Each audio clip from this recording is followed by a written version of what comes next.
আসসালামু আলাইকুম। Hello guys, আপনারা কেমন আছেন? আশা করি ভালোই আছেন। আমি এই যে বরিশাল আইলাম বেড়ানোর জন্য, ঘুরতে আসলাম বরিশাল। এই যে বরিশালে মনে হয় হাত পাকার জোর বেশি।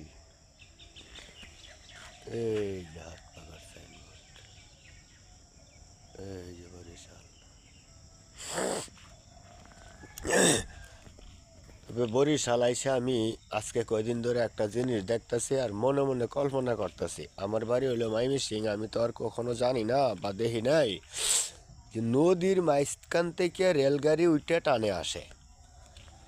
তো এইটা আমি মনে মনে ভাবতেছি যে রেল লাইন দেখা যা, কিন্তু নদীর মাঝখান থেকে কেমনে আবার রেলগাড়ি উঠে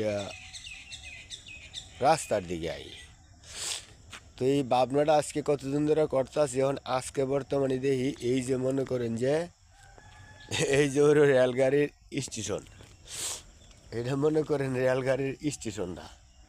এই জন্য একটা মেশিনও আছে, একটা মেশিনও আছে এটাতে। তো এটা হলো রেলগাড়ির স্টেশন। এখন আপনি করে রেল লাইনটা দেখাই যে রেল লাইন নদীর মাঝখান থেকে রাস্তার দিকে কেন উঠছে। কারণ আমার বাড়ি তো ময়মনসিং, আমি তার আগে এগুলো জানতাম না। এখন দেখেন, এই যে দেখেন একটা কত বড় রেলগাড়ি দেখছেন। এই যে রেলগাড়িটা দেখে আপনারা আমি দেখাইতে পারছি। এই যে দেখেন কত বড় একটা রেলগাড়ি, নাইলে আর একটু সুন্দর হয়ে দেখেন। এই যে কত বড় একটা রেলগাড়ি দেখছেন। এখন তো বোঝা গেছে।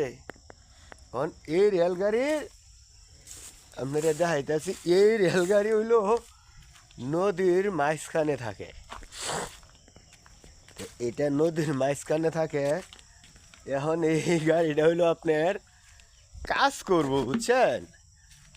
কাজ করার লেগে এখানে নিয়ে আইছে। কাজ করার লেগে যে এখানে নিয়ে আইছে, অনেকটা উড়াইছে কেমনে।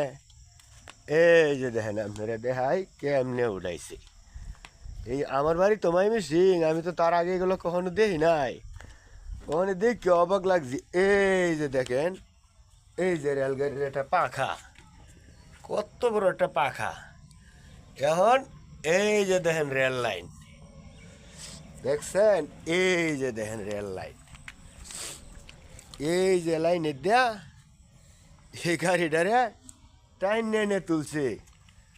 এই যে নদীর মাঝখান থেকে দেখছেন, নদীর মাঝখান থেকে এই যে লাইনটা